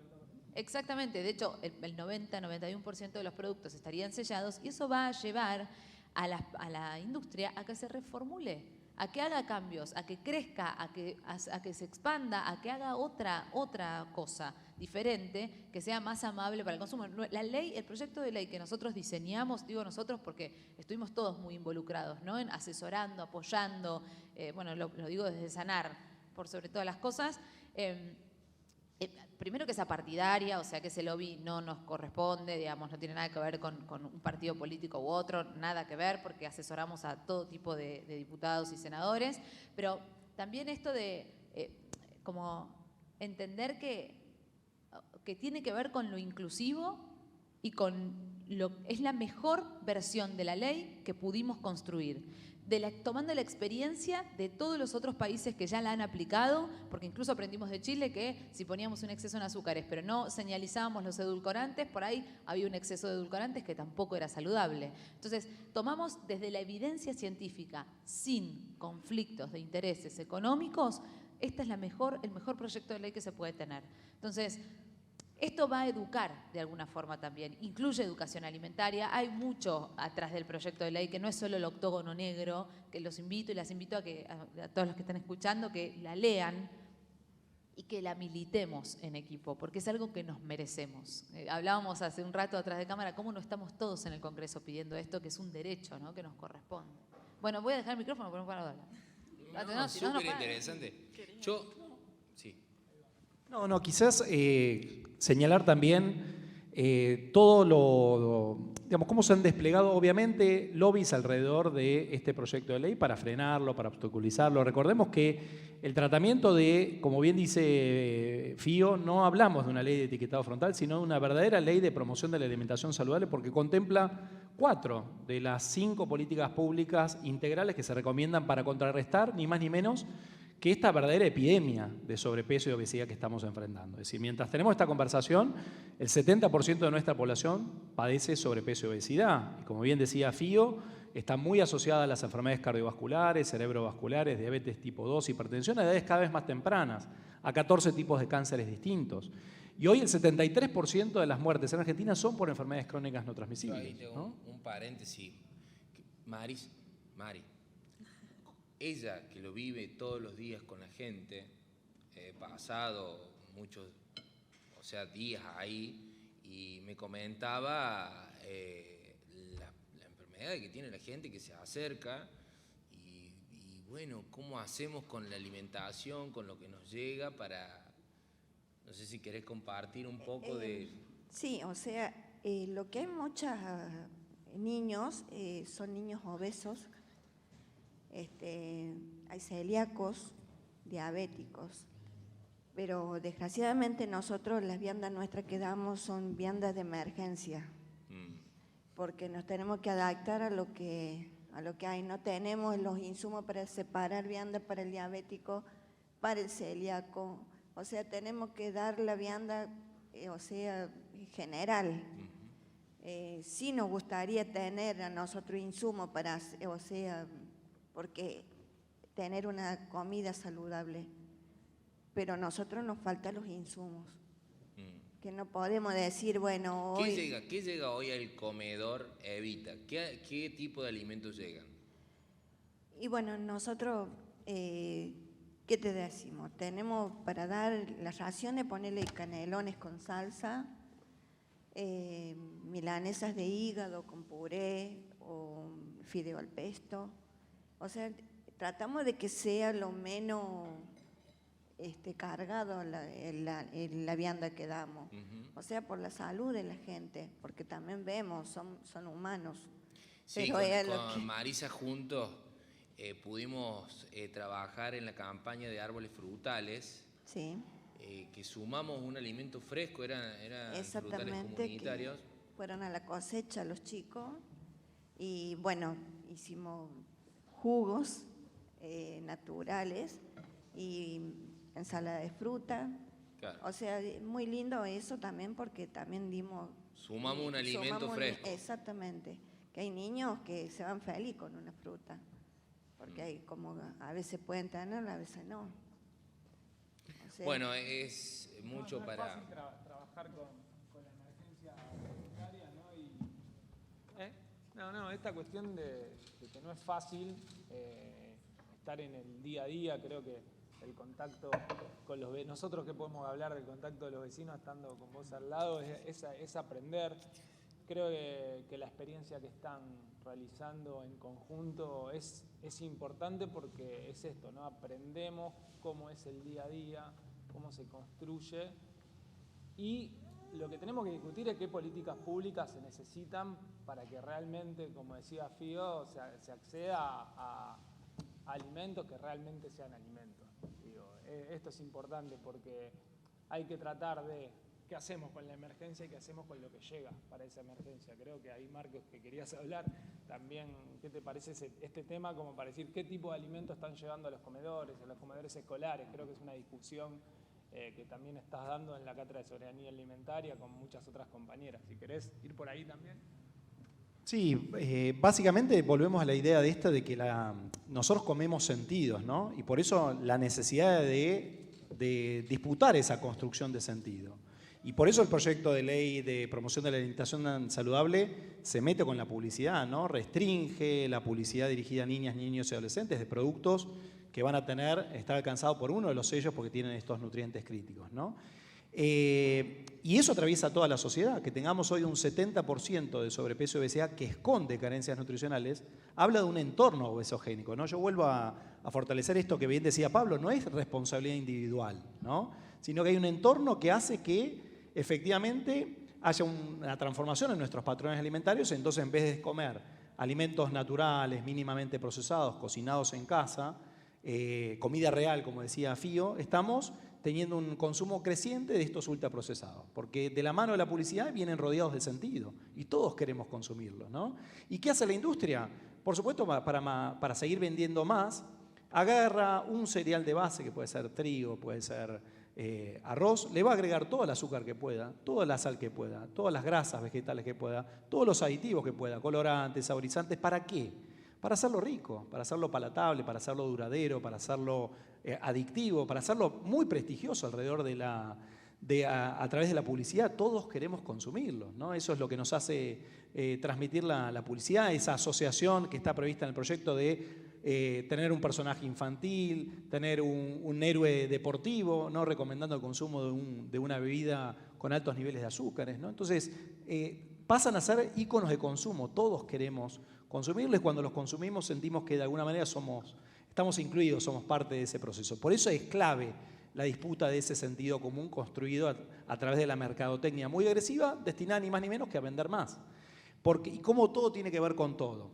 El ultraprocesado es el producto estrella de este modelo agroindustrial dominante, porque es ahí donde la industria alimentaria, altamente concentrada a nivel global y en nuestro país, transforma esas materias primas producidas a escala, ¿no? Para maximizar su margen de ganancia. Por eso siempre decimos, son buenos para los accionistas de la industria alimentaria, porque es donde tienen su mayor margen de ganancia, pésimos para comer, porque están claramente asociados al sobrepeso y a la obesidad. Y esta es parte de la disputa. Por eso siempre, digamos, el interés de una empresa no puede estar por encima de la salud, por encima del derecho a la alimentación adecuada, por encima del derecho al acceso a la información. Ni más ni menos lo que estamos reclamando es que tener acceso a una información clara, sencilla, accesible, que nos permita saber si ese producto que nos llevamos a la boca tiene un exceso de un nutriente crítico, ¿no? Y esto al día de hoy no está siendo garantizado por el propio Estado y lo que está en juego en este proyecto, ¿no? Y por supuesto las empresas, sean las vendedoras de agrotóxicos o las vendedoras de la industria alimentaria, van a querer seguir vendiendo más y no van a querer que haya políticas regulatorias que restrinjan la posibilidad de que sigan vendiendo lo que nos venden, ¿no? Por eso, digamos, las dificultades que hay en la transición a la agroecología también, porque la venta de los insumos mueve 4.000 millones de dólares al año. Y por supuesto, si vos tenés un negocio de venta de agrotóxicos que se incrementó un 1.500% en 25 años, vos vas a seguir queriendo sostener ese negocio porque te debes a los accionistas de tu industria. Y lo mismo pasa con la industria de los ultraprocesados, donde Argentina pasó a ser un país récord en consumo de ultraprocesados a nivel mundial, ¿no? Y entonces, esto es lo que está en juego cuando discutimos estas cosas desde una mirada de derechos humanos, ¿no? Bien. Gracias. Ahora vamos a presentar esto, Nanu, que ha llegado. Sí. Bueno, este es el famoso... A ver. Buenas, acá vengo a presentar el postre. Lo que preparamos, lo que elegimos para mostrarles es un brownie de garbanzos vegano. Es una de las preparaciones también que preparamos conjunto a los comedores comunitarios. Tiene cacao, semiamargo y azúcar mascabo. En realidad es una forma, digamos, de incorporar legumbres a preparaciones por ahí que no son las típicamente conocidas, que son las saladas o las que se cocinan en olla, sino preparaciones dulces. Que es otra forma, bueno, de incorporar este alimento, digamos, tan versátil que son las legumbres y no limitarlas, digamos, a lo salado. Así, y tiene una mermelada también de frutillas. Así que, bueno, eso. Gracias. Bueno, muchas gracias, Mica. Nos sigue alimentando hermosamente y bellamente. Bueno, y este plato, acá el equipo técnico le puso... el nombre lo nombró La Salida es Colectiva, ¿sí? Teniendo presente todo este contexto, ¿qué hacemos? ¿De dónde viene esto de las salidas colectivas, no? Por un lado, acá bueno, Marisa está como referente de toda la red que se generó en el barrio con todos los comedores comunitarios, digamos, visualizando, digamos, la necesidad que hay de trabajar en conjunto, ¿no? Ante toda esta realidad. Y por otro lado también tenemos al ingeniero que nos comenta esto de cuáles son los valores de la agroecología, y entre esos tenemos todo lo que es la parte social, ¿no? Más allá de la producción concreta del alimento. Bueno, o sea, ¿qué implica esto, no? ¿Qué implica los valores que tiene el paradigma, digamos, de la agroecología en el abordaje de todo esto que es la alimentación, la nutrición de las personas? Sí, la agroecología es un enfoque integral, ¿no? Que no solo mira la cuestión agronómica, sino esta dimensión social. Es una propuesta de restauración de la armonía entre los humanos, ¿no? Entre seres que hemos aprendido a vivir fragmentados, a pensar en fragmentos, a estudiar en fragmentos, a desarmar todo para entender cómo funciona y no unificarlo nunca, y hacernos especialistas en una parte de ese fragmento. Y la agroecología viene a deconstruir todo eso y a proponernos una mirada holística, integral. Nada de lo que hacemos es inocuo en sí mismo, ni es light,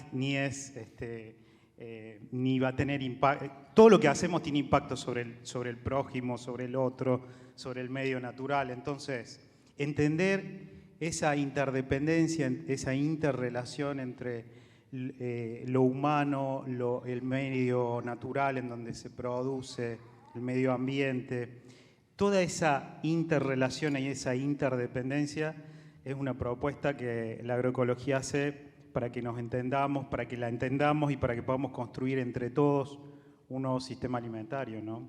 Y otras formas de vivir, otras formas de vincularnos, de entender, bueno, que un barrio haya tanta gente que no puede comer, bueno, no es culpa de esa gente en particular que no puede comer, sino hay un sistema que no está brindando las posibilidades de que esa gente pueda comer, ¿no?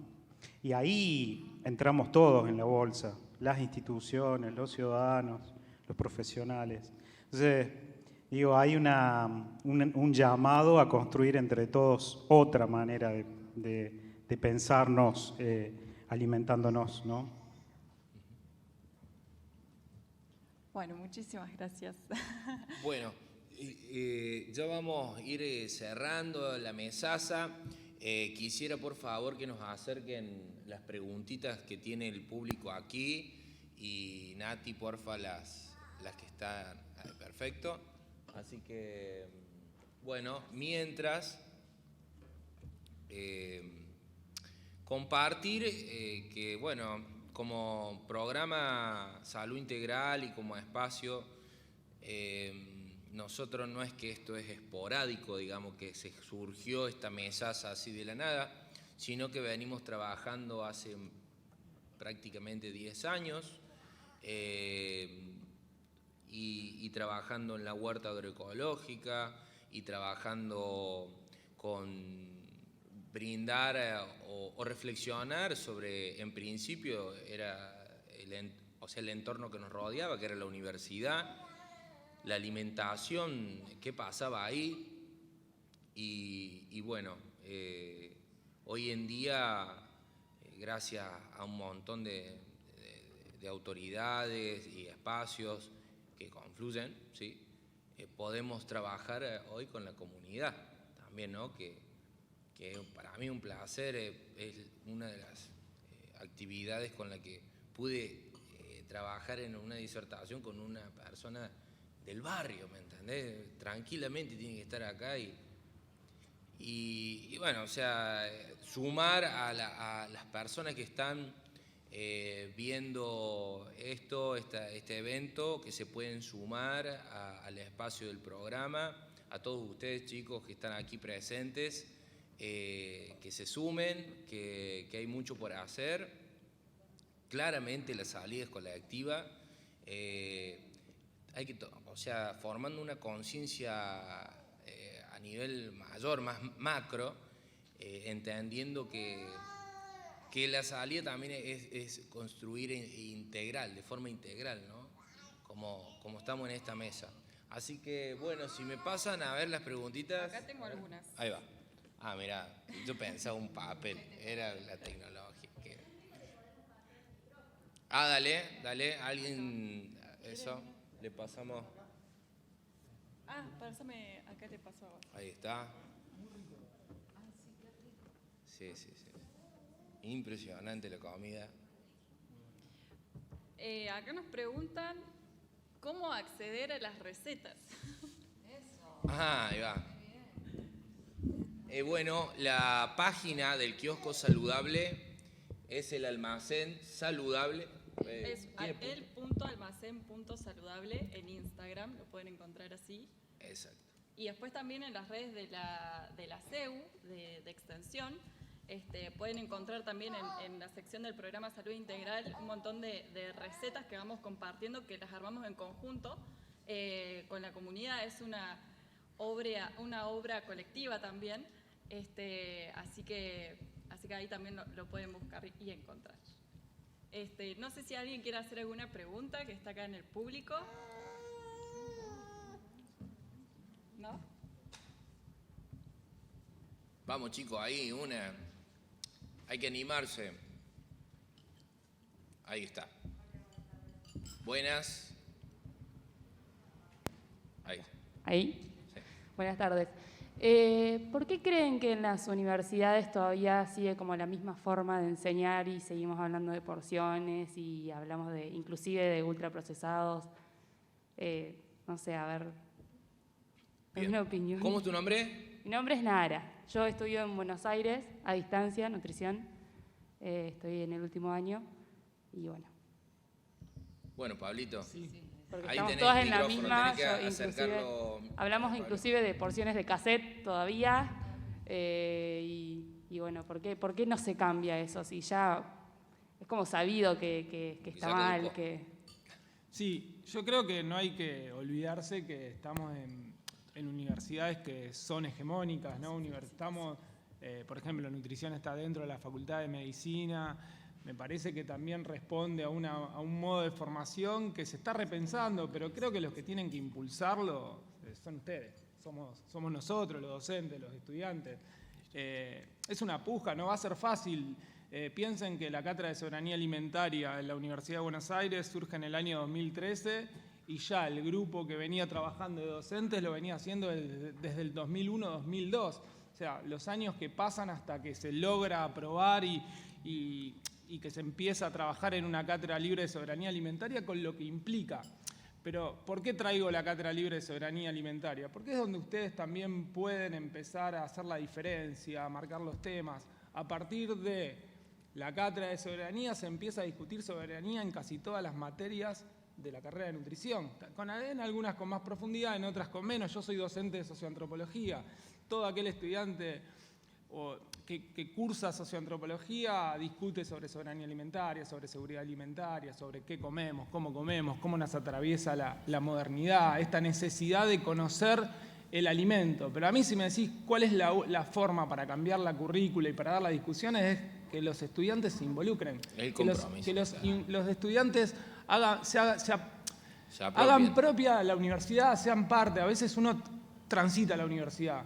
Para mí fue parte de mi vida, es mi casa. O sea, si la universidad está mal, yo estoy mal porque es el lugar donde paso la mayor parte del tiempo. Y lo que les digo, discutíamos entorno saludable, bueno, abrimos un bar saludable en un espacio que no había nada y lo hicimos un bar y le hicimos una huerta y ahí estamos generando un entorno. Bueno, eso genera un cambio que hace que se discuta eso la universidad, hace que la universidad ahora financie para hacer obras en ese espacio que no era de nadie y ahora es nuestro, digo, ¿no? Nuestro, yo hablando más quizás como el paso de estudiante y no tanto de autoridad de la facultad, es una mezcla, una nostalgia, una ruptura que todavía no logro. Algo que no logro soltar porque es eso, traten de pasar la universidad sintiéndola y ustedes son las que pueden y los que pueden modificarlas. Si no, no va a haber cambio porque no Ahí- es fácil ahí modificar el equilibrio. Ahí es la verdadera salida colectiva que estamos proponiendo, ¿no? Así que bueno, sí. No, perdón. Déjame agregar una cosita a eso, ¿no? Que la propuesta de las cátedras libres de las que hablábamos, ¿se escucha ahí? La propuesta justamente de las cátedras libres, ¿por qué cátedras libres? ¿No? Justamente para irrumpir en una currícula que de esto no habla, ¿no? Es decir, es reconocer que por la propia dinámica de conformación de las currículas, la universidad siempre queda rezagada con relación a las verdaderas demandas sociales que se están construyendo de abajo arriba. Y esto es tan así que en la reforma del 18, que se originó en este mismo espacio, y por eso vinimos en el 2018 a celebrar justamente esos 100 años, y fue en ese marco que se hizo la reunión de la Red Calizas, ya la propia reforma del 18 reconoce que la necesidad de generar espacios de enseñanza libre porque la universidad no va a atender a tiempo esas demandas sociales. Y por eso hoy tenemos esas 67 verrugas molestas a lo largo y ancho del país, irrumpiendo en las currículas, ¿no? Cuestionando esas currículas, diciendo de esto la universidad tiene que hablar. Y si no está en la currícula, lo vamos a ver por fuera, ¿no? Y ahí el rol central de la participación de las estudiantes, de los estudiantes, junto con los docentes, junto con los graduados, porque es esa la comunidad universitaria que le da vida a esos espacios, ¿no? Por otro lado, el tema de la Ley de Educación Superior, ¿no? Que va a haber que discutirla centralmente porque la Ley de Educación Superior abrió el paso a una privatización encubierta, de alguna manera, de nuestras universidades públicas, y eso hay que ponerlo en la mesa, y sobre todo la apertura que tuvo esa Ley de Educación Superior al financiamiento privado, ¿no? Entonces, defender hoy la autonomía de la universidad pública es defender la autonomía incluso de un financiamiento privado que pueda condicionar. Todos los graduados de nuestra universidad pública debieran deberse solamente a nuestra sociedad, porque al final, centralmente, el financiamiento viene de la sociedad a través de los impuestos, ¿no? Entonces, ¿cómo garantizamos eso? Que nos debamos a la sociedad y no nos debamos al financiamiento privado, ¿no? Y acá podemos tener miles de ejemplos. En las facultades de agronomía, los convenios que hay con empresas que venden productos, con la propia industria alimentaria en las escuelas de nutrición, ser muy críticos con esto, ¿no? Ser muy críticos como estudiantes, ser muy críticos como docentes, ser muy críticos como graduados, porque esa es la verdadera, genuina manera de defender la autonomía pública. Si queremos tener graduadas y graduados que estén al servicio de las necesidades de los pueblos, haciendo ciencia digna, haciendo diálogo de saberes con las comunidades campesinas, con los pueblos originarios, construyendo y multiplicando saberes de otra manera, tenemos que garantizar que la universidad pública esté construida de esa manera, generando una usina de pensamiento crítico al servicio de las necesidades de nuestro pueblo, ¿no? Eso. Ricky, ¿puedo una sola cosa más pequeña? Breve. Sí, muy breve.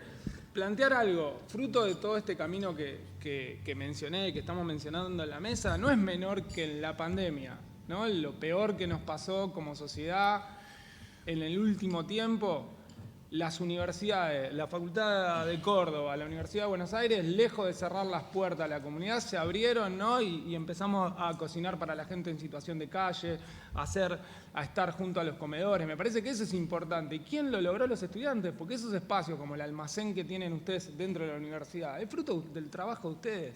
Entonces, eso hay que valorar. Que en el peor momento pudimos abrir las universidades y lejos de angustiarnos salimos a tratar de dar respuesta en el peor momento, al menos de los últimos tiempos. Me parece que eso también tiene que quedar como algo muy positivo. Bueno, se nos va el tiempo. Obviamente que vamos a seguir debatiendo en otra oportunidad. Agradecerles por haber venido hasta acá, por la voluntad suya de venir y de decir, loco, dejo de hacer esto para venir y compartir. A toda la gente que vino, a todos los estudiantes, a vos, Marisa, y a todo tu equipo, que seguramente nos encontrará en el barrio trabajando juntos con toda la red. Propongo como para cerrar este encuentro un brindis. Porque nos encuentre, nos sigue encontrando para que esto sea gigante y que tengamos ley. ¿Quieren sumar algo más? Soberanía alimentaria para todas y para todos. Alimentación adecuada para todas y para todos. Va a decirlo más fuerte, por favor. No, simplemente esto. La salida es colectiva, ¿no? bien lo decía Luisito, somos naturaleza, ¿no? Hoy comimos y este acto de comer es posible gracias a esos microorganismos que habitan en nuestros intestinos, ¿no? Que transforman la naturaleza en lo que somos. Fíjense cuán interdependientes estamos en el entorno en el que vivimos. Si no estuvieran esos microorganismos en nuestros intestinos, este acto de comer y digerir no existiría, no fuera posible. Entonces, somos naturaleza, somos el aire que respiramos, el agua que bebemos, los alimentos que comemos, que se transforman en quienes somos. Así que esto es en defensa propia, nuestra como especie, ¿no? Entonces, reconectarnos con la naturaleza y reconectarnos con los demás, con los otros, porque la única salida es colectiva, no hay otra, no hay salida individual. O nos salvamos todos o nos hundimos todos, y en esa vamos. Bueno, gracias a toda la gente.